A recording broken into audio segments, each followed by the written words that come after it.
Hey you guys, it is me, Laura, and I am here today to talk to you about what I am doing this year for my toddler for homeschool. And this is the first time that we're doing homeschool. And I want to make clear that I do not think that homeschool needs to be academic for this age at all. The reason I'm doing homeschool is a couple-fold. First of all, I want to make sure that I'm spending one-on-one time with my toddler. Toddler age is difficult for me. We all have ages that we do really well and that we struggle with. Toddlers are hard for me. They require so much energy, and I am not a high energy person. But I want to make sure that I have time every day that I'm spending with my toddler and really focusing on her in a way that I can, that's not just running all over the place and being wild. Her daddy is great at doing that with her. So I wanted to have a way for me to connect with her on a very close level. I did this with her, this kind of thing with her brothers. She also sees her brothers doing school and she wants to do school as well. So this gives an opportunity for that. And I also need some special toys and special activities that she can do on her own when I'm working with her brothers and doing school with them. We try to do as much of their school as possible while she is napping, or we will do the stuff that she's awake that she can participate in. She participates in all the group subjects. But as far as their individual work, we try and do as much of that during her nap as we can. We can't finish it all during then. So I really wanted to make sure to have things available for her that are only available during that time, so they're special, that she can do, so that she's well taken care of while I'm helping them and we're all together. It's also a great way for her brothers to play with her because they can only play with those toys as well if they're doing it with her while their other brother's working on school. So let me go ahead and show you what we have. So to start with, in the morning usually we will do a little bit of sit down work time. This takes anywhere between 10 and 20 or 30 minutes if she wants a lot of story, so it just depends. Totally her call as far as how long.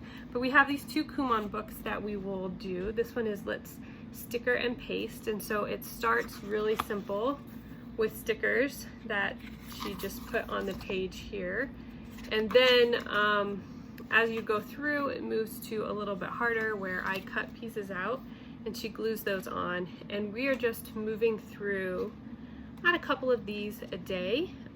We do one a day. If she wants to do more, we do. Usually try not to do more than 3 at a time because I don't want her getting so far ahead that it gets too hard and she gets overwhelmed. So we just do usually 1 or 2 of these a day. And then we also have this Let's Color book. Now this works best with crayons. My child eats crayons and markers, but she will not eat colored pencils. So I do colored pencils with her, which does make it a little more challenging in some ways, but she doesn't eat them. So I'd say it's a win. So with this one, they started with things where she just made some spaghetti on the plate and some water. And as you move through the book, they color in just a little bit more, and it's trying to teach them the concept of coloring something in, and by the time they get to the end they'll have more colors that they're using, more spaces that they're using. Just kind of is a fun little introduction to coloring. So there are those two. Those are kind of the only schooly things that we have right now. And then we will typically do a seek and find book. So I've got a few of these. This is her favorite, Paw Patrol, of course. But these are books where there are pictures with a lot going on. So we'll find the things and talk about the things. And she will look at these again and again, and we will talk about other things in the picture, find other things in the picture. She'll ask me the names of things sometimes. So these are really good. So I've got the Paw Patrol one, and this one is similar with baby animals. And this one is a little bit more advanced. We haven't really gotten into this one again, but there's a lot more going on the page, and a little bit more of a challenge in the questions there, but this is another one like that. So we'll usually do one of those, just a couple pages. And I have this book of finger plays, and we're just going through this book finger play by finger play. We're working on the first one, which is the Little Firefighters, and so we'll do this a few times a day. She loves to do this, And once I feel like we've kind of got this one down, then we will go on to the next one, and we'll review some of what we have done already as well. So this is really fun. She really loves this, and it's a really good way for us to kind of interact. And then we can do these throughout the day other times too. So this is really, really fun. So the other thing that I like to do is I like to read lots of stories to her. So when we do our loop subject, our group subject, our morning basket, whatever you want to call it, I will do a read aloud, a storybook with all the kids, and I try to gear it to her age, not meaning something that she will have the attention span to sit through and listen to. That way it can include her in whatever we're doing. But I also like to read other stories too, because I try to keep those themed on the topic that we're learning, but I want to be reading her other stories as well. So I have tons of great stories, but we're in the middle of a move right now and I don't have access to them. So I went ahead and bought this, and this is what I have been using, right? And hopefully this will last us. I think this will get us through at least till I'm able to unpack some books in the new house. But when we start this, we always say, I'm Lily and I'm 2 years old. So she'll say, I'm Lily and I'm 2 years old, and she'll trace it, and she loves it. And she's gotten to the point where she doesn't want to start until we've done that. But this one is filled with a bunch of different stories, a bunch of different rhymes. And so we'll just sit down and she'll tell me which one she wants to read. We just started with the first one, and then we'll add 1 or 2 new stories a week, and that's it, because I want these to last. And I'll just read her as many as she wants me to in one sitting. And yesterday there's Ring Around the Rosie in here, so we did that. All of us were in the living room doing Ring Around the Rosie, falling down and having a blast. And it's a really fun way to kind of spend some of that time together. So the other category, this is all like her quote unquote school time. And again, all of this together takes anywhere between 10 and 30 minutes, just depending on the day. It does not take very long. So then I also have time in the afternoon where I need her to play independently. And usually there's some time that we're trying to fill during that time as well. So that's where all of these things come in, and I will just go through them one by one. But just to give you an idea, I never just hand these to her. So I will do them with her several days, like her and me, before she just starts just playing with it by herself, because I want to introduce her to her and help her with it. And then sometimes I'll come back again a few days later and introduce it to her again with a more challenging concept, and that'll make more sense when I get to it. But I will give her the same toy, the same box that I'm going to show you over and over again, as long as she asks for it. And then once she's tired of it, we move on to the next one. And my hope is that by rotating through them, that will make them last longer. And by the time she gets back to it, she'll be ready to tackle a new skill with that same toy or that same game. Now, this also won't be as much of an issue when I move into the house, because I have all my resources there. These are ones that I have bought just during this move because we really didn't bring any toys or any stuff with us. I mean, we have a few toys, but this has gone on way longer. So these are specifically targeted at some developmental skills that she has. And as the year goes on, if she's ready to progress to more challenging things, we'll add that in. But I didn't want to start with that at the beginning of the year because I wanted to see how she would respond to these first. So the first one that we have, this is Bunny Bedtime. It is a game. It's really kind of a one-person game, but we will play it together, so to teach you kind of how to play a game.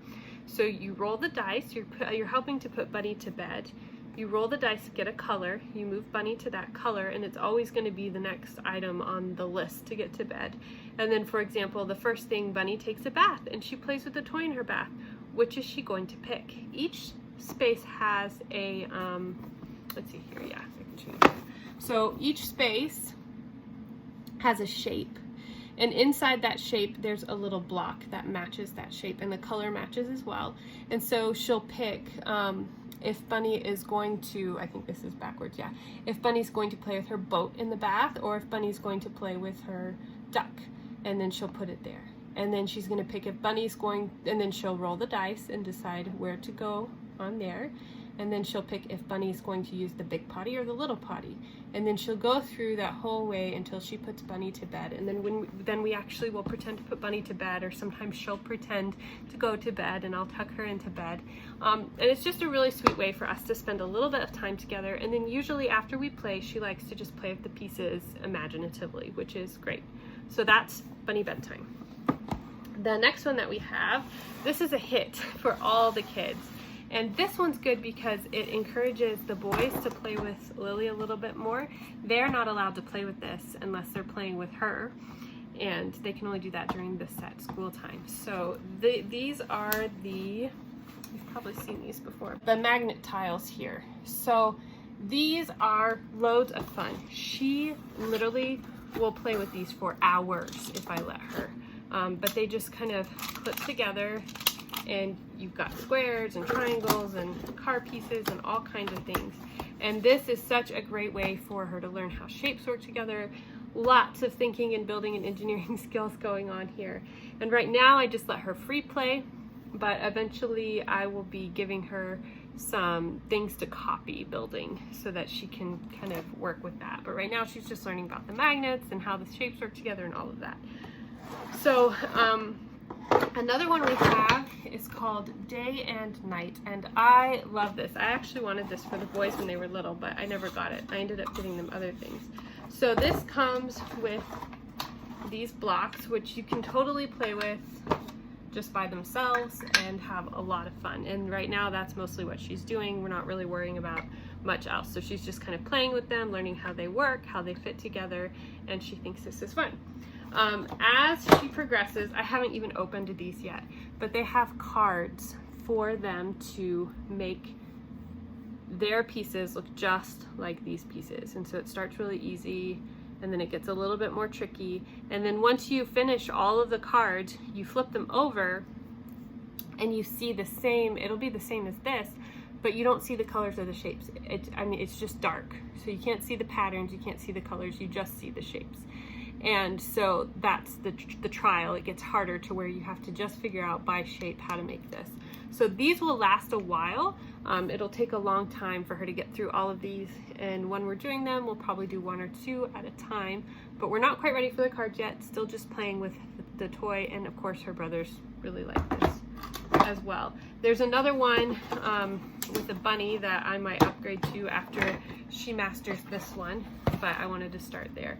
And then the last thing I got her is this button nail, like art kind of thing. I don't know what exactly you call it, but this is great for fine motor skills, and it's also good for colors. She is really working on her colors. So it comes with this little like tray, and you put the whole piece on top, and then you pick one of the pictures. There's lots of different pictures, and then you take the buttons and you just press them right in, and they go in really easily. They stay no problem. They're easy to get out, and so they're just matching the colors, and do this with all of them until the picture is built. So that's kind of the idea there. And these are great because they're not little pieces. They are easy to manipulate. They have eyes for some of the creatures, and it's a really good way to play with colors and do colors. And to start out with, we're not really paying much attention to the colors. She's just having fun putting the pieces in the slots, and that's totally fine. But as we progress through this, she will be matching the colors up and making the pictures, and it's just kind of a fun little activity for her to do. That is all that I have for her for right now. And as the year goes on, as she progresses, as she needs more or things evolve, I will try to be totally open and totally in tune with what it is that she needs. But this provides a way for us to spend a little one-on-one time together, for her to get a little school like her big brothers, and for them to get a little time to play with her too, and for her to start doing some independent play, because that is really, really important. So that is what we're doing. Let me know if you have any questions. If you want to see what we do as a group in our family, or if you want to see what I do for what I'm planning for my 2nd grader and my 4th grader for this year, feel free to check those videos out. And I think that's all I have for you right now. Hopefully the next video that I make for you guys will be from our new house, but it might not be. I don't know. We'll see. Anyway, I'll talk to you later. Bye.